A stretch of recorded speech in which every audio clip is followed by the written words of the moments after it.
Please welcome to the stage, City of Bellevue Deputy Mayor Jared Nieuwenhuis, Seattle Police Officers Guild President Mike Solan, Republican State Representative Dan Griffey,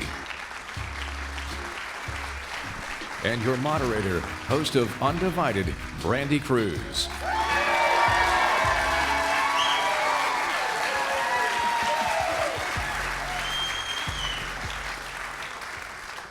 Hi, everyone. Gentlemen, can we drop the formalities and can I just do Dan, Mike, Jared? Absolutely. Jared's like, no, call me deputy mayor every time. I wish I could see you guys. The lights are so blinding, but it was really nice to see people. I had to cancel my show today because I was physically exhausted, and people were like, I'll see you tonight. And I just wanted to say that I think it's awesome that you guys came out in person on a beautiful Wednesday, Wednesday evening, because it gives me so much hope that you're here because you care. You're here probably because you're concerned. And our friend, Dory Monson, when he passed away, one of the things that I said is, he trained people to be their own best watchdog. And more than ever, there's so few people. Jason does a good job of it, but there's so few watchdogs in media. And so the public, you guys have to step up and fill that role and be your own best watchdog. So being here tonight is a great start. So we're talking about drugs. I don't know if you guys knew this, but we got a little crisis on our hands. So I want to start with how you're seeing the drug epidemic manifest in other ways, because obviously crime is a topic, homelessness is a topic. Jared, I want to start with you because Bellevue's interesting. I feel relatively safe in Bellevue, but to what extent are you guys seeing the drug crisis seep into that city, and how is it impacting it? Well, first, you are safe in Bellevue, not relevantly. No, so we're not immune to it. But having said that, we're a little bit hamstrung by some of the bills that come through the legislature. And the Blake bill, for example, really makes it challenging for our officers when we see possession, when we see open public drug use, and we have to refer them twice to treatment before we can actually arrest them. So this causes some challenges. However, we have a reputation in the city of Bellevue that we are constantly making arrests. If we cannot arrest you, usually if they're doing drugs, there's probably something else going on too. So there have been times when we can find something else to enforce the law, and the drugs just happen to be part of that. But we take a very hard stand on it as much as we possibly can within the law. But we do not want drugs in the city of Bellevue whatsoever. And thank you. And we want, but every city says that. But it starts off with a tremendous police department first off, and we support our police department, our brave men and women of our department, constantly give them the tools to make sure that they can enforce the law, even as challenging as it is at times, to ensure that Bellevue does not become a place where drug users or drug sellers really want to come. Yeah, I love that we've gotten to the point where people applaud when you say we're going to arrest criminals. It's like, we have to celebrate that because it's so freaking rare, yeah. Right? But because you brought up Blake, I'm sure since you guys are in this room on a Wednesday evening, you're familiar for the most part with what happened with the Blake decision. So in 2021, the state Supreme Court struck down our felony drug possession statute, said it was unconstitutional. All lawmakers had to do is just add one word to the law to make it constitutional, but no, they saw it as an opportunity to maybe get toward decriminalization. So there was a special session to try to get a permanent Blake fix before there was de facto legalization on July 1st. Can you just go through, it was a very dramatic finish to the legislative session, but what that bill will do and how it might help with the current situation? Well, thank you for the question. The Blake 2.0 fix, the one that we did in special session, would recriminalize hard drugs again. It would be a modified gross misdemeanor. We could not come to a conclusion on full misdemeanor. Gross misdemeanor would be up to 364 days in a county detention facility. It is heavily dependent, the success or failure of this piece of legislation, on funding, building, and staffing treatment facilities.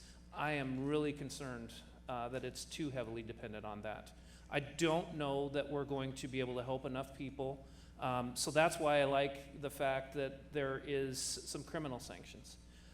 Before, the first bill that we failed on the House floor that I voted no on would have said that if you entered into a deferred prosecution with your court system, and you checked yourself out of the treatment facility, there was no sanctions. Now, you got to go back to the court and answer to the court for why you checked yourself out. A little bit more accountability. Still a lot of work to do, though. Mike, I've been out with your officers, it's been a while, but downtown Seattle. And, you know, I've had times where they'll see somebody using it, sort of like, well, the Pete Holmes days when he was the city attorney, like, Pete won't charge that. How frustrating has it been for the officers of the Seattle Police Department, and I know the chief is going to speak to, and maybe he'll speak to this, to see the suffering on the streets and really be hamstrung in what they can do to try to help those individuals? Yeah, I think as a cop, you're a human being, and the reason why you wanted to be a police officer was to help people in need and also catch bad guys, bad girls from doing bad stuff. And when you walk around downtown in particular, whether you're in uniform or you're out of uniform, and I see it, I'm downtown almost every day, it's a gut punch. Not to sound hyperbolic, but your ability to be an effective police officer is being removed due to activism, which I always call unreasonable activism, and you're watching humans decay in front of you, and there's nothing you can do about it. And it's one of the reasons why, you know, we've lost close to 600 officers in 3 years.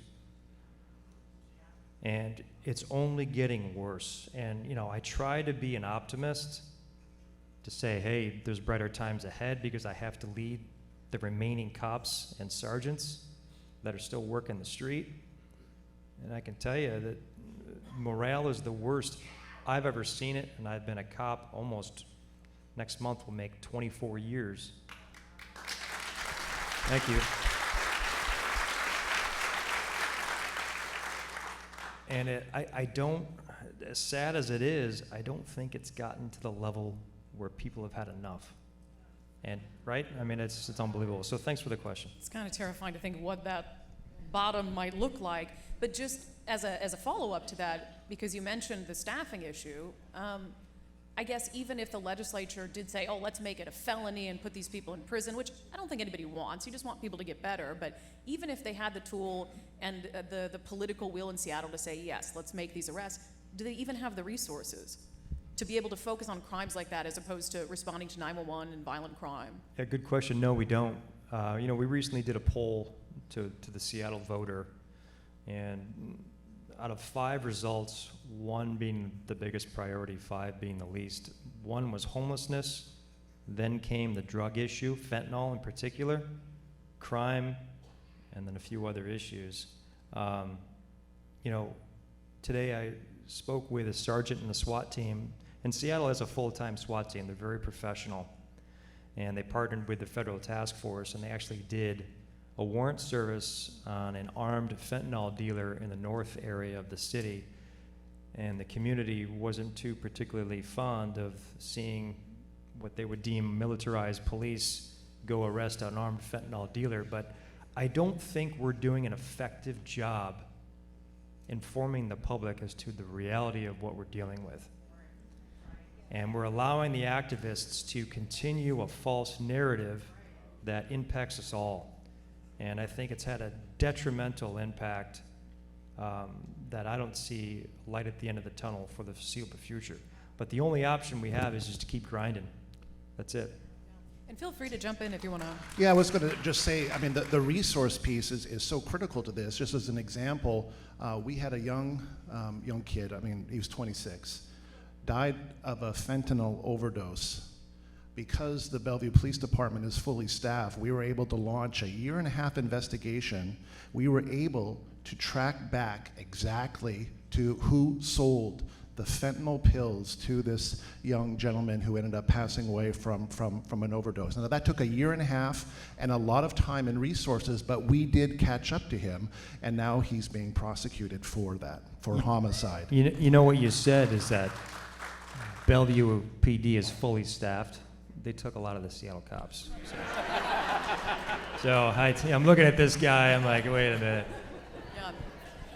I like the conversation about drug dealers, because when I look at a fentanyl dealer, and there was some bust with 100,000 pills or enough doses to kill every person in King County, I look at a serial killer. I mean, that's how I look at them, right? Because every pill they sell has the potential to kill someone.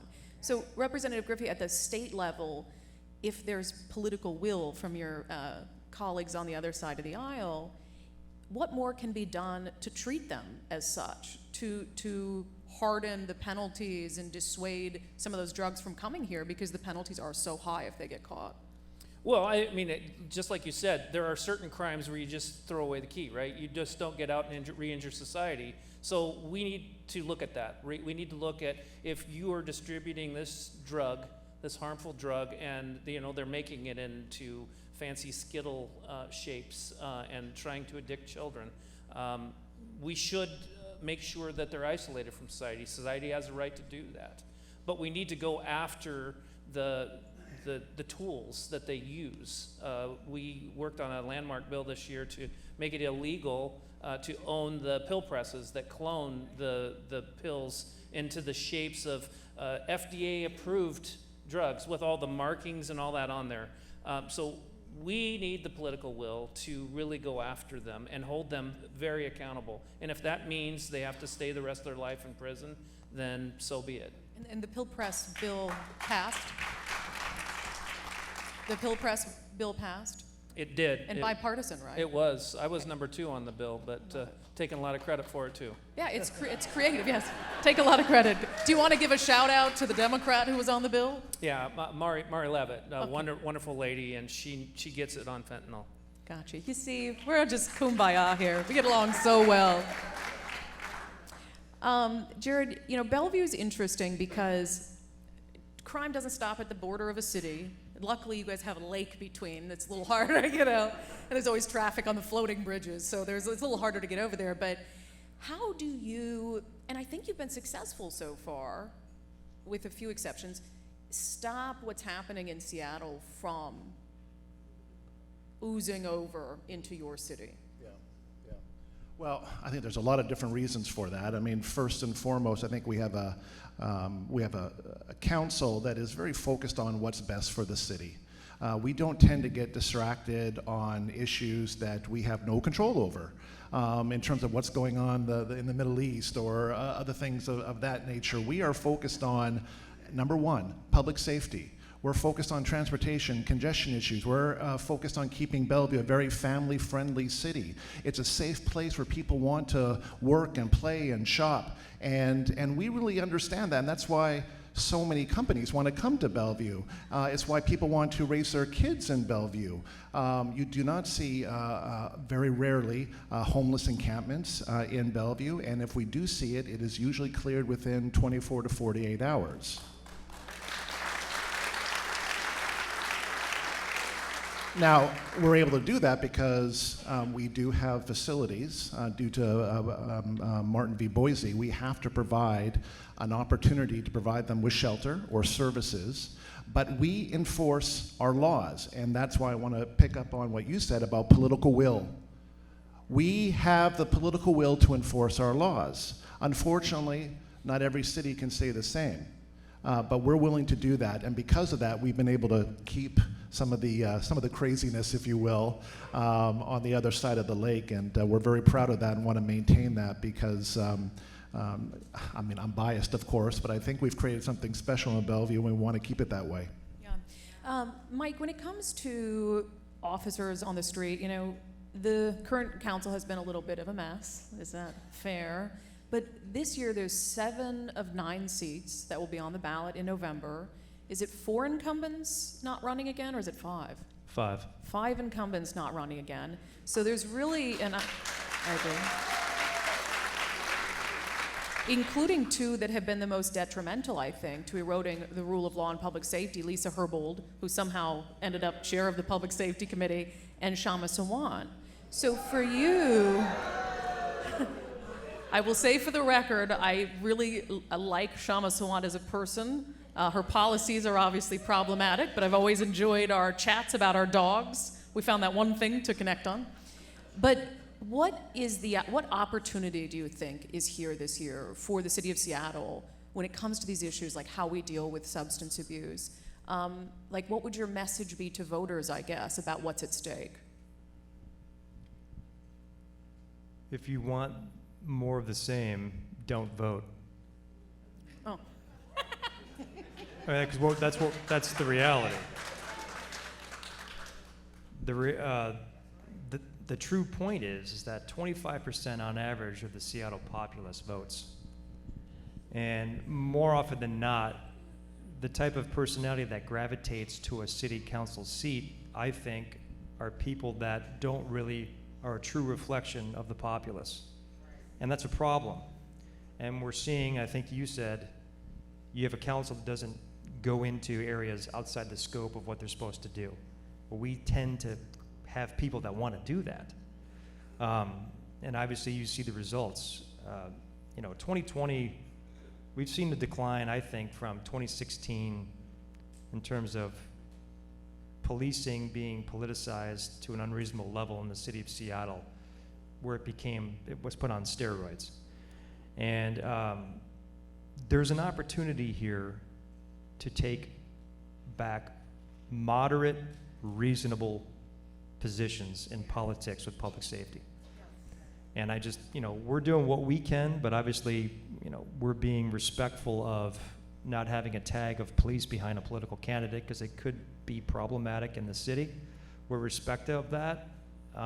But there's a significant opportunity to take back what has been intentionally lost, impacting not only the people that live in the city, the people that live it, but obviously people in Olympia that are trying to right the wrongs, and then obviously Bellevue using water to block it all. And stealing our cops. You want to add something quick? Well, I just wanted to share a quick story. And, when people ask me about, Jared, what's the difference between Seattle and Bellevue? I usually tell them this story about what a Bellevue officer told me when he was called down to Bellevue Square, where a lot of people shop, and they had caught someone who was shoplifting. So put him in the cruiser, taking him back, and so the officer asks, so why did you decide to come to Bellevue today and steal? He's like, well, looking for greener pastures. I thought it'd be easier over here. It seemed like maybe there was a real opportunity here. And he goes, that's interesting. But then the suspect goes, but I got to tell you, officer, I'm shocked right now. And the officer, well, why are you shocked? You were shoplifting, we caught you, and now we're gonna, charge you. He's like, yeah, but if I was in Seattle, I'd already be back on the street and I'd be home by now. That's true. So we have 1 minute left.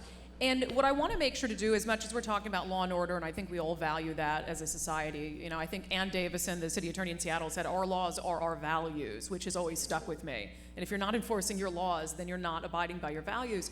But I also want to make sure to note that, these are people who are truly suffering. I mean, people who are willing to take this new drug called Tranq that will rot away their flesh. I mean, I think it's hard for a lot of us to put ourselves in the mindset of that level of despair that you're willing to live in. So it's important to keep that kind of empathy front and center when we talk about how do we get these people to be contributing members of society again? Because that's what we all want, right? We want them to get better. So really quickly, like 15 seconds each, we'll start with you, Representative Griffey.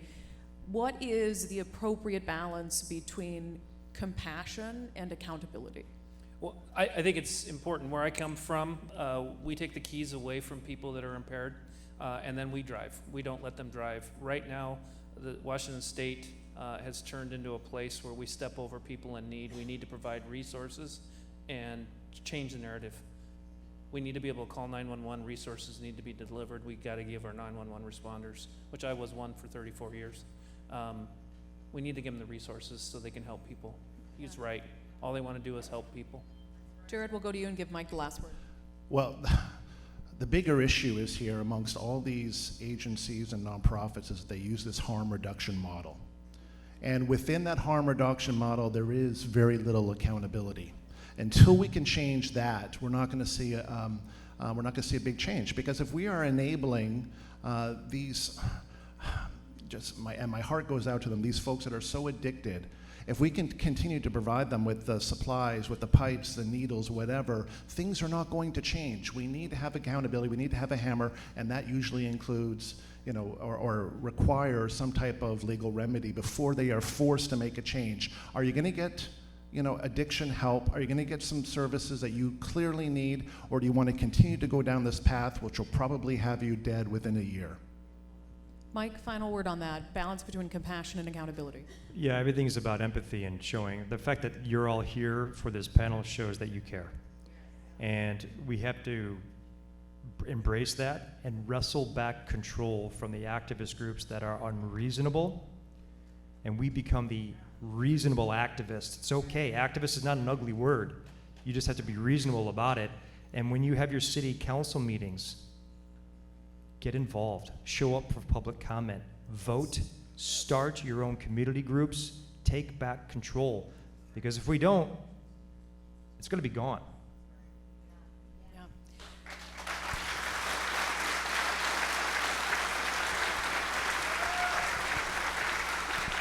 It's a good place to end. Bellevue Deputy Mayor Jared Nieuwenhuis, Mike Solan, President of the Seattle Police Officer Guild, Representative Dan Griffey, Republican representing the Allen area. Thank you for being here, and thank you for putting yourselves in a position to try to make a difference. So big round of applause for our panel. Thank you.